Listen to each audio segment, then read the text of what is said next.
Вообще я как бы изначально хотел стать директором автозавода. Роботы будут заменять людей. Интересуешься наукой и прогрессивными идеями? В проекте «Наука-наука» мы расскажем о молодых ученых Удмуртии, их исследованиях и достижениях. Мы познакомим вас с лучшими и перспективными, теми, кто знает, как устроен этот мир с научной точки зрения. Меня зовут Ефремов Кирилл, и я занимаюсь робототехникой.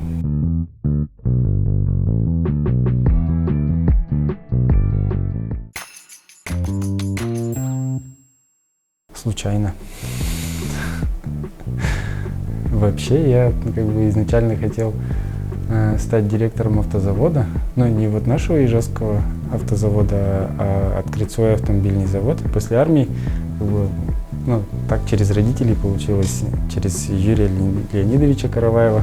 Вот, как-то они так состыковались, что вот есть, говорит, такое направление в ИЖГТУ, как робототехника, и там как раз есть и, робототехника, она и объединяет и механику, и программирование, и электронику, и управление. И думаю, вроде как отличная специальность для того, чтобы вот еще стать на ступеньку ближе к своей цели. Вот, и как-то затянуло.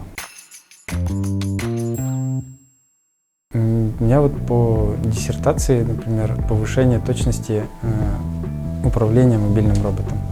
То есть у нас сейчас в робототехнике есть такая проблема, что это не сейчас она есть, она в целом глобально есть такая проблема, что у нас роботы движутся не совсем точно. То есть если мы задаем им перемещение из точки А в точку Б, робот не совсем приходит в точку Б, он приходит с каким-то там отклонением.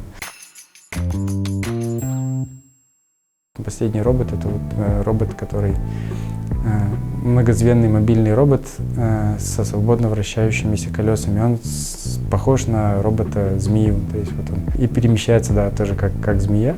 Вот. И критерии для него были это максимальная вот легкость, потому что тяжелого робота сервоприводы не могут быстро поворачивать.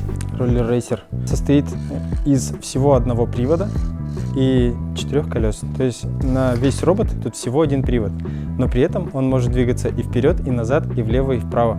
Это подбирается путем изменения амплитуды, периода колебаний.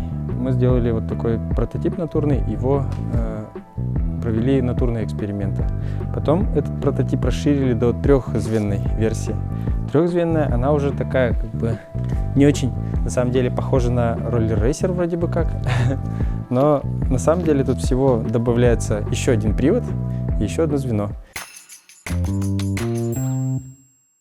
Роботы будут заменять людей. Либо это будет опасное производство, либо монотонное производство. Вот, то есть с конвейера, может быть, потихоньку люди будут убираться, и туда будут добавляться роботы.